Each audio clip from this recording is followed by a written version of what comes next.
네, 2시간에 걸쳐서 냉대와 한대기후, 그 다음에 빙하지형과 주빙하지형 공부하겠습니다. 먼저 첫 번째 시간에는 냉대와 한대기후의 일반적인 특징과 주민생활 공부할 겁니다.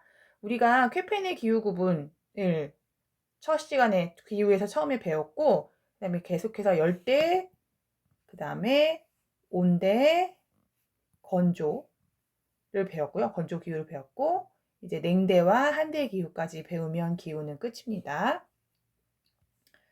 먼저 여기 되게 추워 보이는 환경에서 어떤 할아버지가 계시는데, 이 할아버지는 우리 한대기후에 살고 있는 어떤 분이겠죠? 그래서 한대기후에 분포하는, 특히 한대기후면 둘 중에 영구 툰드라 기후와 영구 빙설 중에 사람이 살 수 있는 것은 툰드라겠죠. 툰드라 기후에 살고 있는 어떤 분의 모습이에요. 이분을 통해서도 살짝 그 지역의 삶을 엿볼 수가 있는데, 이분이 입고 있는 옷을 보면 동물의 털로 만든, 추워서 동물의 털로 만든 옷을 입고 계시고, 그 다음에 여기 눈이 막 여기 습기로 인해서 얼음이 묻어 있는 걸 볼 수가 있죠. 매우 추운 환경에 있는 어떤 민족을 얘기할 거예요. 예, 그것도 이제 공부를 하겠습니다. 그 다음에 이 사람이 사는 건 한대기후 중에 먼저 한대기후를 얘기하게 됐는데, 이게 막 사진이 좀 섞여 있어가지고, 한대기후의 주민들은 한대기후 중에서도 우리 툰드라입니다. 툰드라, 사람이 살 수 있는 것. 툰드라에서는 농업이 불가능하죠. 왜냐하면 최난월이 0에서 10도씨까지 올라가긴 하지만 여름에 나머지 계절은 매우 춥다는 거죠. 그래서 농업이 불가능해서 이렇게 가축을 키우죠. 가축? 이 동물의 이름을 알고 있겠죠? 술록을 유목을 합니다. 돌아다니면서 술록의 먹이를 찾아서 돌아다니는데, 이동을 하다 보니 이제 이동에 편리한 집을 짓겠죠? 이 집을 뭐라고 하냐면 이다나 말로 춤이라고 해요.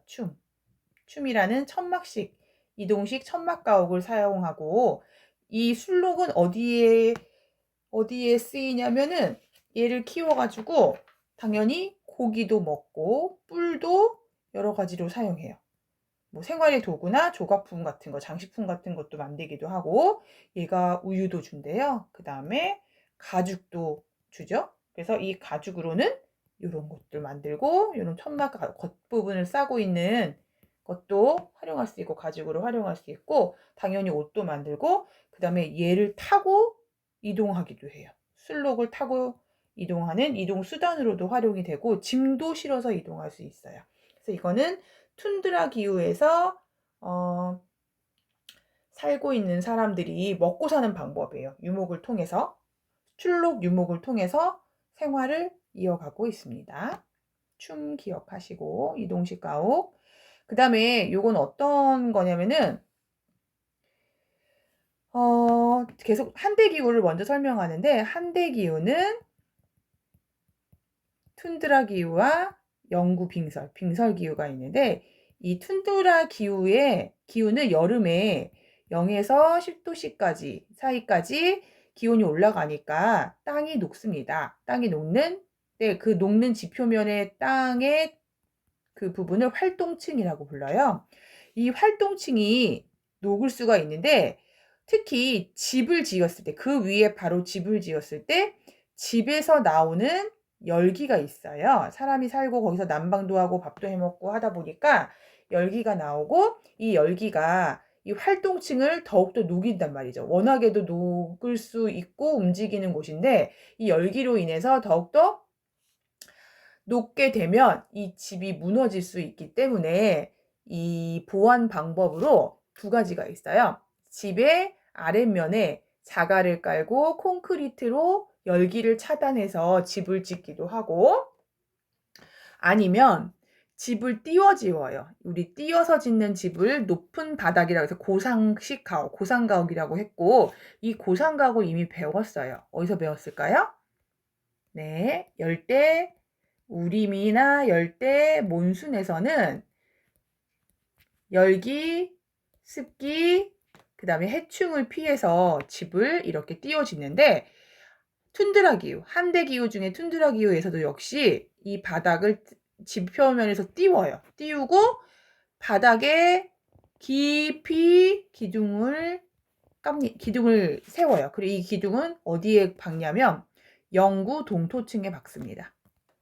영구 동토층에 박아서 혹시 집 표면에 이 여름에 녹아서 집이 무너지는 것도 방지하고, 그 다음에 집에서 나오는 열기도 띄워가지고 차단하는 방식이 이 툰드라 기후, 한대 기후의 고상식 가옥이에요. 모양으로는 열대 기후에 나타나는 고상 가옥과 유사하지만 이렇게 띄우는 바닥을 높게 짓는 이유가 다른 거죠. 여기는 열기를 차단하기 위한 거죠. 지부의 열기가 바닥으로 내려가는 걸 막기 위한 것이고, 열대 기후에 나타나는 고상 가옥은 지면에서의 열기를 차단하기 위해서 이런 집을 짓는 거죠. 그래서 툰드라 기후에서는 이렇게 집을 짓는 방법이 두 가지가 있다. 그러니까 과거에는 이렇게 지었겠죠? 요즘에는 이제 이렇게 차단하기도 한다. 그다음에 이런 모습, 실제 모습이 여기 나와 있어요. 툰드라 기후 영구 동토층과 활동층에서 이렇게 고상식 가옥, 집을 위로 띄워서 짓는 고상식 가옥의 모습을 여러분들이 확인할 수 있고, 그 다음 이렇게 송유관도 바닥에서 띄웁니다. 왜냐하면 이 송유관으로 흐르는 석유, 원유가 이게 바닥에다 붙였을 경우에 이게 땅이 움직이면서 부서지겠죠. 깨져서 흘러서 유출될 수 있기 때문에 이것도 역시 위층에 띄우고, 이 기둥은 활동층이 아닌 영구 동토층에 박아서 무너지는 걸 방지한다는 거죠. 툰드라 기후의 영구 동토층과 활동층에 대한 설명이었고요. 그 다음에 이렇게 하는 이유는 하나 더 있네요. 당연히 이건 시설보, 송유관을 보호하는 것이 기본적인 것이고, 동물의 이동 통로도 확보하기 위해서 이렇게 띄워준다는 얘기죠. 지금 우리가 계속 툰드라 기후, 한대 기후 중에 툰드라 기후를 하고 했고요. 여기 보시면 지도는 반복적으로 나오고 있는데, 이 지도상의 위치 여러분들이 꼭 기억해야 한다고 얘기했습니다. 여기 냉대 기후와 한대 기후가 다 표시되어 있어요. 일단 냉대 기후는 특히 아메리카 대륙은 거의 냉대 수분 기후예요. DW이고요. 그 다음에 유라시아 대륙 같은 경우는 서쪽이 아니고 유럽의 많은 부분이 이렇게 많은 부분이 DF이고, 그 다음에 유라시아 대륙 동쪽에 해당하는 우리나라 북쪽 해서 이렇게 러시아나 이 땅 쪽이 여기가 DFW, 동계 건조 기후죠. 동쪽인가 유동문이죠. 유라시아 대륙 동쪽의 기후, 여기는 DW 동계 건조 기후가 나타난다는 사실을 알아두시면 되고, 그 다음에 하나 더, 남반구는 냉대 기후가 없다라는 거. 냉대 기후가 존재하지 않는다라는 건 여러분들 알고 계셔야 돼요. 냉대 기후가 남반구에 존재하지 않는 이유는 이 위도대에 대륙이 일단 좁아요. 거의 없고, 이쪽에 대륙이 거의 나타나지 않고 바다가 넓기 때문에 바다의 영향이 크다는 얘기는 이렇게 크기 때문에 그게 추운 기후가 나타나지 않는 거죠. 그 다음에 이제 한대 기후는 크게 두 가지가 있어서 아까도 얘기했지만 툰드라, ET와 빙설, EF가 있는데 잘 봐두셔야 될 게, 빙설은 딱 두 군데라고 보시면 돼요. 어디냐면은 그린란드 내륙과, 여기는 안 나오지만 남극 대륙이 빙설 기후이고, 그린란드 내륙, 그린란드 내륙 맞죠? 그 다음에 툰드라는 여기 북극 해안 쪽이요. 북극 해안과 그린란드 해안 쪽, 여기가 북극이죠. 이 북극 주변 지역은 이제 툰드라 기후라고 볼 수가 있죠. 이렇게 지도는 당연히 구별하셔야 되고요. 여기는 이제 온대 고산이라고 해가지고 높아서 툰드라 기후가 나타나요. 높아서 그렇게 하시면 되고요. 그러니까 히말라야 산맥을 비롯한 고지대를 얘기하는 거죠. 그 다음에 계속해서 나오지만 기후 그래프 읽기는 여러분들이 당연히 해주셔야 됩니다. 항상 기온부터 보라고 그랬어요. 18도씨 이상 아니기 때문에 최하늘 평균 기온 18도씨 이상 아니니까 열대 아니고, 온대는 영하 3도씨 이상이어야 되는데 영하 3도 아니고 밑으로 내려갔죠? 그러다 보니까 D 아니면은 E인데, 그 중에 여름에 가장 더운 달이 10도 이상으로 올라가기 때문에 D이고, 그 다음에 강수량이 고르게 많다 해서 F 냉대 수분 기후가 되는 것이고, 여기는 모스크바래요. 모스크바. 이르쿠츠크라고 동쪽에 있는 부분인데요. 유라시아 대륙 동쪽에 있는 곳인데 연교차가 엄청 큽니다. 거의 40도에 육박을 하는데, 같은 순서로 A 열대 아니고 C도 아니고 D 최하늘 마이너스 3도씨 이하인데 최난월은 10도 이상이에요. 그죠? 그러면 D일 수밖에 없죠. 그 다음에 강수의 편차가 매우 커요. 이렇게 강수량이 매우 적은 계절이 있고, 그 다음에 여기 7월에는 강수량이 많죠. 결국은 동계 건조기후, 냉대 동계 건조기후죠. DW가 되는 거죠. 이렇게 구별하시면 됩니다. 그 다음에 여기 또 얘기가 나왔어요. 그래서 냉대 겨울 건조와 냉대 수분 기후를 딱 비교해 보시면 강수의 편차가 있다와 강수량의 편차가 거의 없다라는 것 알 수 있습니다. 그 다음에 요거는 이제 어떤 모습이냐면, 우리가 오늘 냉대와 한대 하고 있으니까 소나무가 매우 빽빽해요. 소나무. 침엽수요. 침엽수가 빽빽하고, 그죠? 빽빽한 기후는 D기후예요. D기후. 우리 이 기후에서 영구 빙설은 다 꽁꽁 얼어갖고 아무것도 못하는 곳이고, 툰드라 기후는 식생이 자라긴 해요. 좀 이따가 뒤에 나오는데, 툰드라 기후는 지의류, 선태류라고도 하는데, 그냥 이끼 비스꾸리하게 생긴 거라고 생각하시면 돼요. 이끼같이 이렇게 약간의 높이가 있거나 아예 땅에 붙어 있는 거. 이 지의의 뜻이 땅의 옷이라는 뜻이래요. 땅을 이렇게 덮고 있는 모습이고요. 이렇게 냉대 침엽수이 빽빽한 곳을 뭐라고 부르냐면은 타이가라고 얘기해요. 네, 냉대 타이가라고 하는 곳이 넓게 펼쳐져 있어요. 냉대림. 이 냉대림은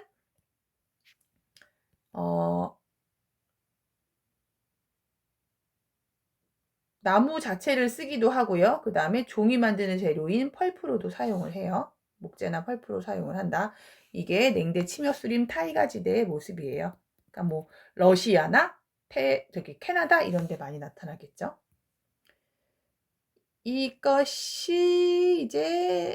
이것은 냉대기후의 분포 지역이 되겠네요. 이 초록색은 냉대기후의 분포 지역이고, 여기는 대부분이 DF이고, 이렇게는 DF, 이쪽은 DW, 냉대 동계 건조가 되겠다라는 거고, 그 다음에 요거는 아까 말했던 타이가지대. 타이가지대의 나무를 잘라갖고 하는 임업이고요. 목재나 나무, 아까 얘기했죠? 종이의 재료인 펄프 또는 나무 자체로 사용을 하기도 하고, 이 타이가지대, 냉대 침엽수림이 좋은 점은 이게 나무의 종류가 균일하다. 우리가 열대우림은 나무의 종류가 너무 다양해서 경제성이 떨어진다고 얘기했죠? 그런데 타이가지대는 나무의 종류가 거의 비슷해요. 단순해서 A 종류의 나무가 필요하다. 그러면 타이가지대는 거기 다 잘라버리면 돼. 비슷한 종류가 딱 정해져 있는데, 열대우립은 이것저것 A, B, C, D, E, F, G 이렇게 종류가 다 있어서 원하는 걸 골라내기가 쉽지 않죠. 근데 이제 여기는 쉬워서 경제성이 크다라고 얘기를 하고, 너무 추운 지역은 이렇게 나무를 자라게 하고 나무를 키우고, 좀 따뜻한 곳, 냉대기후 중에서도 남쪽에 따뜻한 곳은 밀이나 귀리나 보리나 이런 것들 농사를 짓는다. 이런 작물들은 특징이 추위에 강한 편이다. 추위나 건조에 강하기 때문이다라는 거예요. 남쪽에는 밀을 농사를 짓고 북쪽으로 가서는 이제 임업을 많이 하는 거죠. 그 다음에 요건 뭐냐면 냉대 기후 지역의 대표적인 토양이에요. 여기 설명이 되어 있는데 한랭 스뷸난 지역에서는 침엽스트림에서 공급된 유기산이 철부 및 알루미늄을 토양층 아래로 이동시켜서 흰 성분, 귀산 성분이 많은 회백색의 표층을 가진 포드졸이라는 토양이 발달한다라는 거예요. 냉대 기후의 토양이 뭐냐? 일단 토양을 얘기한다면은 이거는 포드졸토라고 얘기해요. 포드졸토라고 얘기하는데 이 포드졸토가 어떻게 만들어지냐면은 춥고 습한 지역은 여기 이렇게 풀떼기가 떨어져 가지고 오랫동안 머물러 있으면서 썩어요. 근데 그 안에서 그 과정에서 산이 나온대요. 산 성분이. 이 산 성분이 토양 속에 철분과 알루미늄을 녹여서 밑에 층으로 움직이게 해요. 그리고 그 나머지 성분 중에 흰색, 희끄부레한 색깔의 규산 성분이 많은 성분이 이 표층에 머물게 되고 결국 우리가 보이는 토양의 색깔은 회백색의 토양이 되고 그 회백색의 토양을 포드졸토라고 부른다는 거죠. 우리 열대기후에서는 무슨 토양이었냐면은 벽돌이란 라틴어의 라이트 토였고 색깔은 붉은색이었어. 이유는 비가 많이 오면서 물속에 들은 산소에 결합해서 녹슨다고 생각하시면 돼요. 녹이 슬어서 붉은색이었다면 냉대기후는 이렇게 회백색의 토양을 갖고 이 토양을 뭐라고 하느냐? 포드졸토라고 한다. 비옥할까? 비옥하지 않을까? 비옥하지 않아요. 여기도 이렇게 질이 좋진 않아요. 산성토가 좋은 건 아니에요, 농업에. 그래서 아까 봤던 게 또 나왔습니다. 반복해서 냉대기후와 한대기후의 지도상의 위치가 나왔고요. 그 다음에 요거는 이제 아까 요거는 새로운 거네요. 맥머도랑 베로라는 곳이에요. 맥머도랑 베로인데 이 베로와 맥머도의 위치는 여러분들이 유추해 볼 수 있습니다. 일단 베로는 0도에서 10도 사이로 올라가는 게 7월이에요. 그럼 여기는 남반구일까요? 북반구일까요? 일단 북반구라는 사실을 알 수가 있고 그 다음에 비가 강수량이 매우 적다라는 걸 통해서 그리고 추워요. 무지무지 추워요. 그럼 여기는 툰드라라는 거. 이티기후라는 사실을 알 수 있고 북반구에 툰드라니까 북극 쪽에 있구나 라고 알 수 있는 것이고 맥머도는 0도 이하예요. 1년 내내 0도 이하. 그러면 빙설이죠.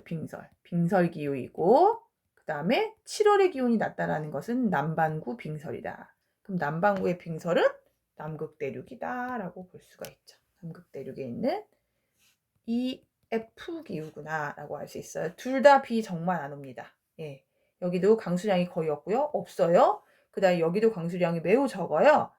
이거 250 안 되게 생겼죠. 그런데 기온 특성으로 봤을 때 얘는 툰드라라는 걸 알 수가 있고요.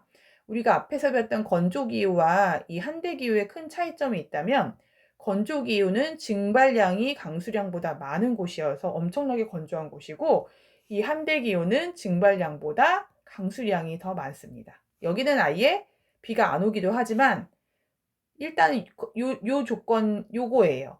증발량이 별로 없어요. 너무너무 춥기 때문에. 그래서 크게 건조하게 느끼지 않을 수도 있어요. 여기는. 그 다음에 여기 아까 봤던 기후 그래프랑 유사한 툰드라 기후와 빙설 기후의 그래프 여러분도 이제 읽을 수 있을 것 같고요. 여기도 역시 같은 건가요? 약간 다른 것 같지만 결국은 같은 특징이죠. 여기도 역시 7월에 기온이 낮다니까 남극. 그러니까 북반구, 남반구죠. 북반구에서 빙설기가 나타날 곳은 그린란드 내륙이에요. 그린란드.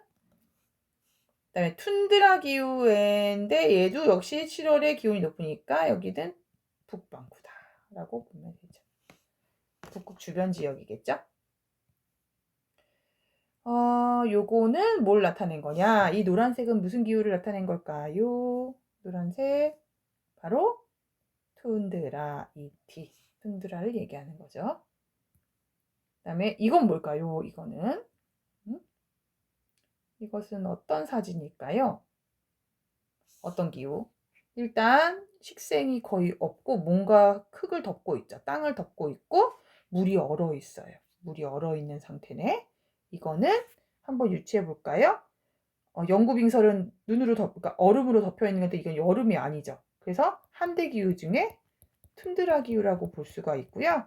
그 다음에 이거는 아마도 툰드라의 여름 근처이지 않을까 싶어요. 겨울은 꽁꽁 다 얼어버리니까 이렇게 이렇게 덮여 있겠죠. 근데 여긴 덮여 있진 않으니까 여름 즈음인데 일단 물이 얼어 있는 건 사실이에요.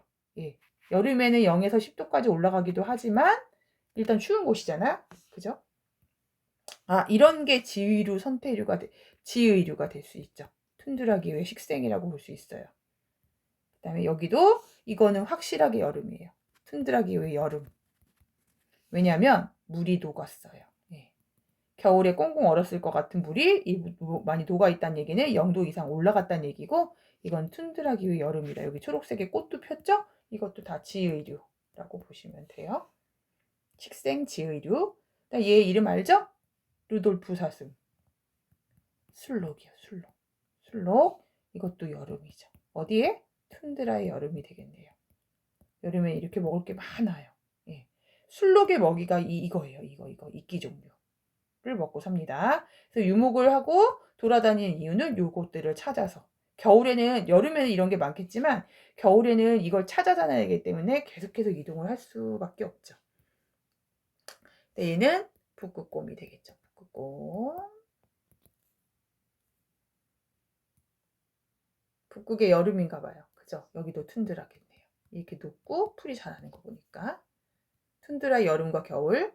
이건 어떤 사진이냐 하면 도로가 출렁거려요. 도로가 이렇게 울렁울렁하죠? 뭐냐면은 툰드라 기후에서 여름에 활동층이 높거든요. 여름에 0에서 10도 이하로 10도 사이로 기온이 올라가니까 땅이 녹게 되고 이 안에 있는 땅들이 녹아가지고 도로가 약간 물컹해진 거예요. 네. 그 다음에 요거는 이제 아마도 영구 빙설을 얘기하겠죠. 이렇게 눈으로 다 덮여 있는 곳. 그다음에 얘는 남극에 있는 펭귄, 영구 빙설. 그 다음에 요거는 극지방을 활용하는 방법 중에 극지방을 활용할 때 여러 가지가 있지만 그 중에 과학기지가 있어요. 우리나라도 과학기지가 있습니다. 우리나라도 있고 딴 나라도 당연히인데 그 중에 이거는 우리나라는 남극에 세종과학기지 어떻을까? 남극에는 세종과학기지와 장보고기지가 있고 북극에는 다산과학기지가 있어요. 그 중에 이거는 세종과학기지 모습이에요. 남극에 있는 세종과학기지의 모습.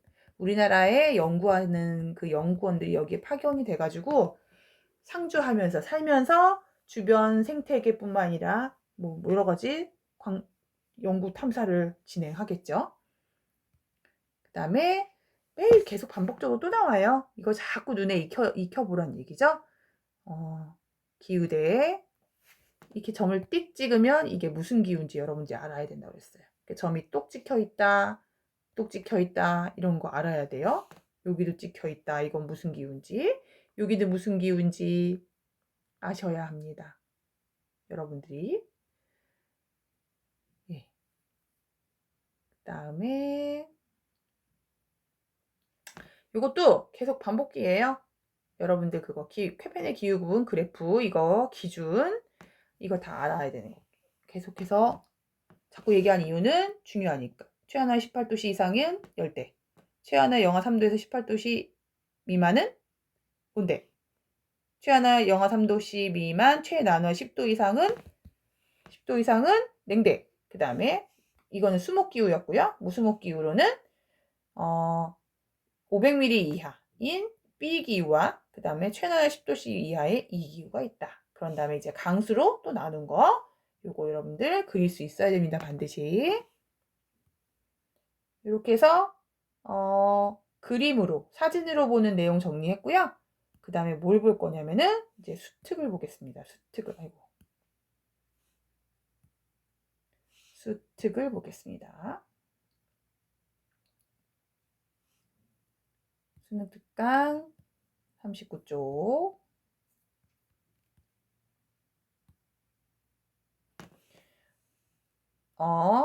저번 시간에 여기까지 건조기구까지 했고요.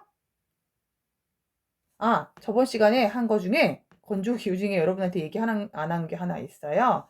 여기 보시면 포상홍수라는 게 있어요. 포상홍수. 건조기구에서. 포상홍수란 건조기후 지역에서 많은 비가 짧은 시간 동안 내릴 때 빗물이 지표면을 덮는 형태로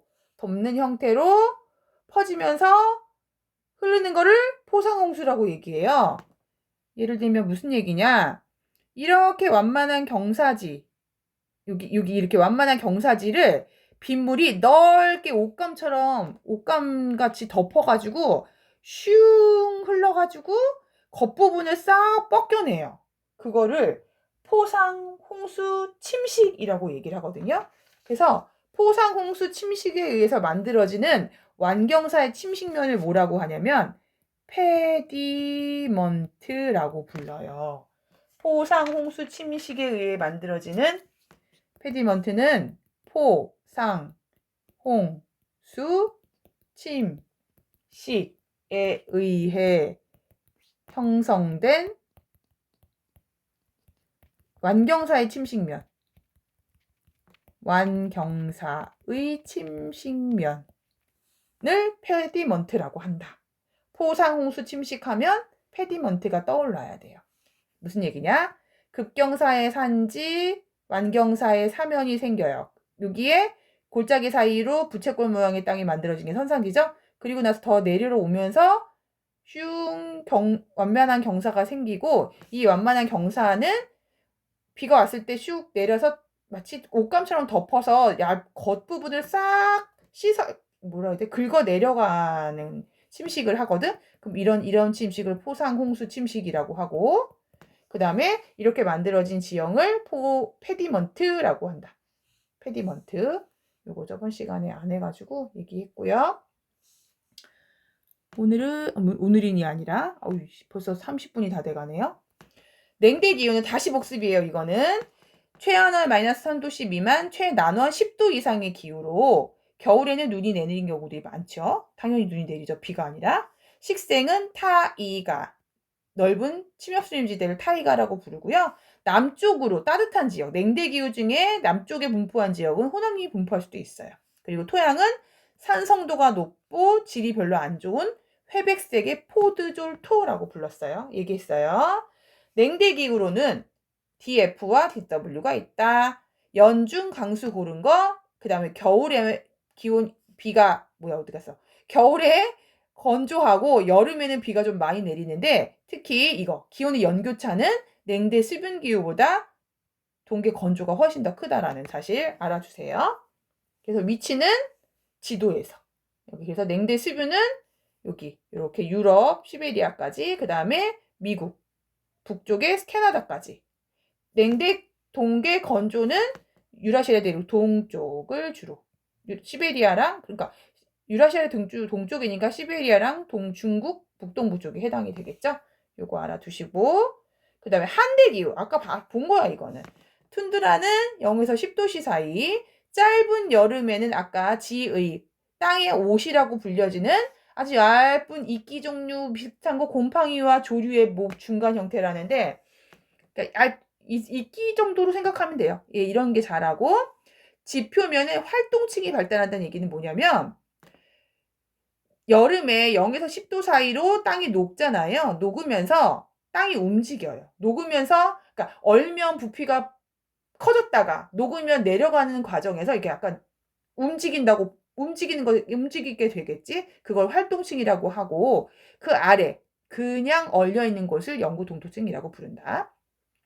툰드라기의 분포는 북극해 주변이나 높은 데, 북극해 주변 유라시아 대륙이나 아니면은 아메리카 대륙의 해안가, 북극해 주변의 해안 지역이나 그린란드 해안가 또는 일부 고산에도 나타난다. 빙설은 그린란드 내륙 또는 남극만 기억하시면 돼요. 요거는 다 봤던 거고요. 예, 다 봤습니다. 요거는 이거 순서가 약간 바뀔 거예요.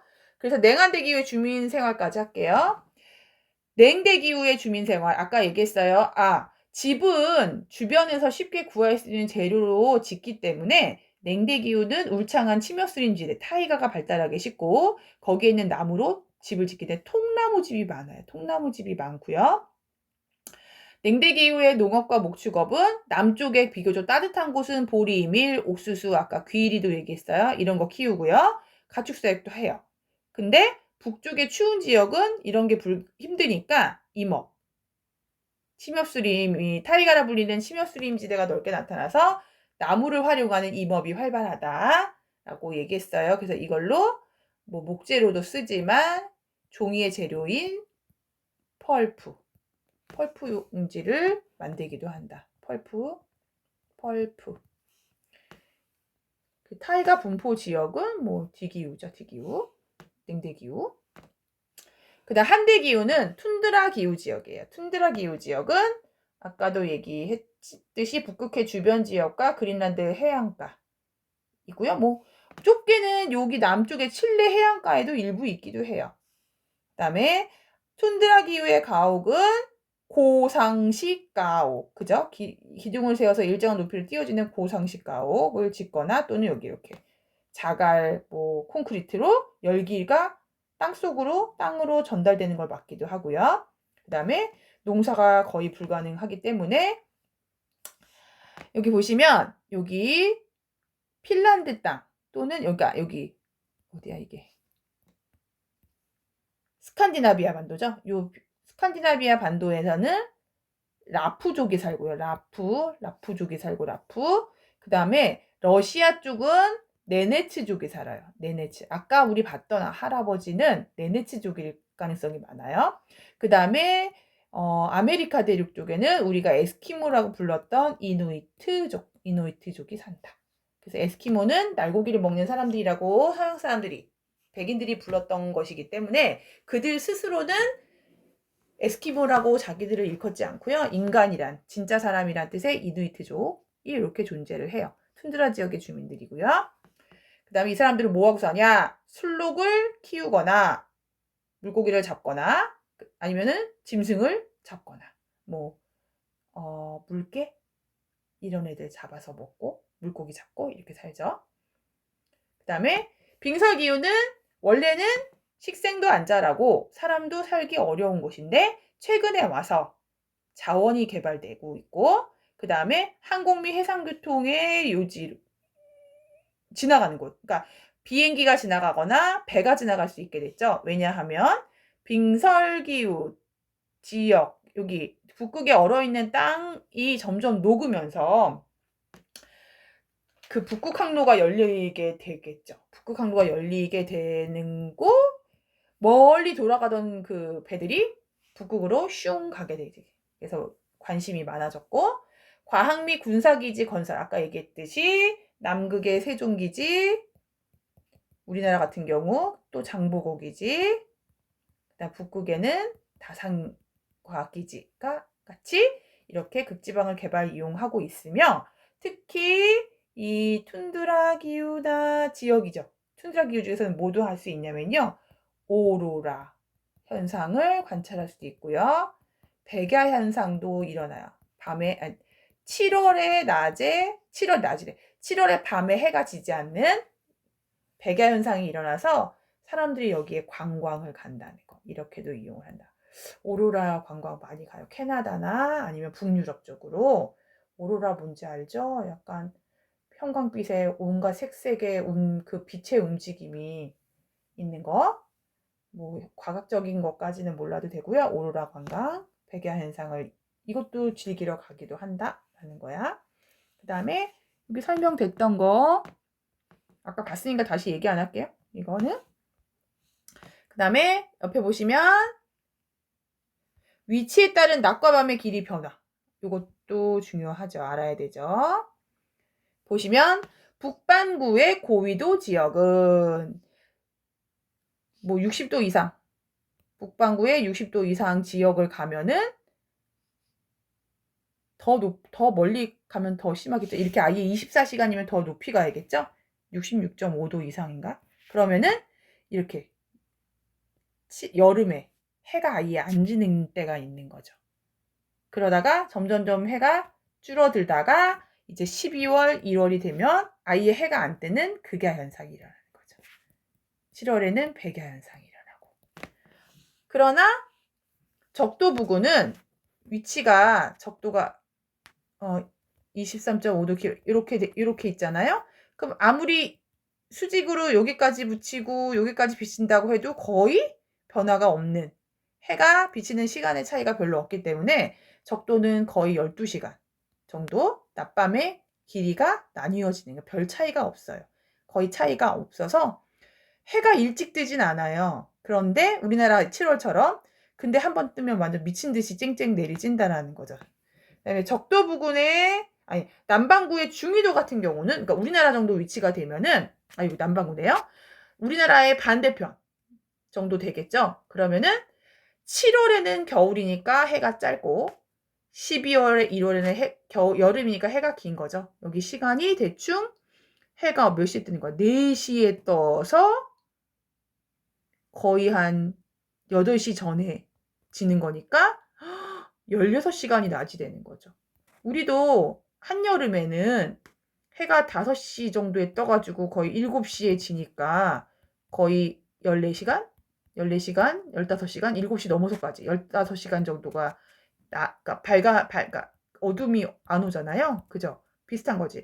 근데 이건 남반구니까 우리랑 뒤집어진 거지. 우리 건 어떻게 그려질까? 이렇게 그려지겠죠. 우리 거는 이렇게. 아이고 너무 심하게 줄였다. 이렇게. 우리나라 같은 경우는 이렇게 그려질 수 있다라는 거죠. 이렇게 해서 첫 번째 월요일 수업 끝내겠습니다. 수고하셨습니다.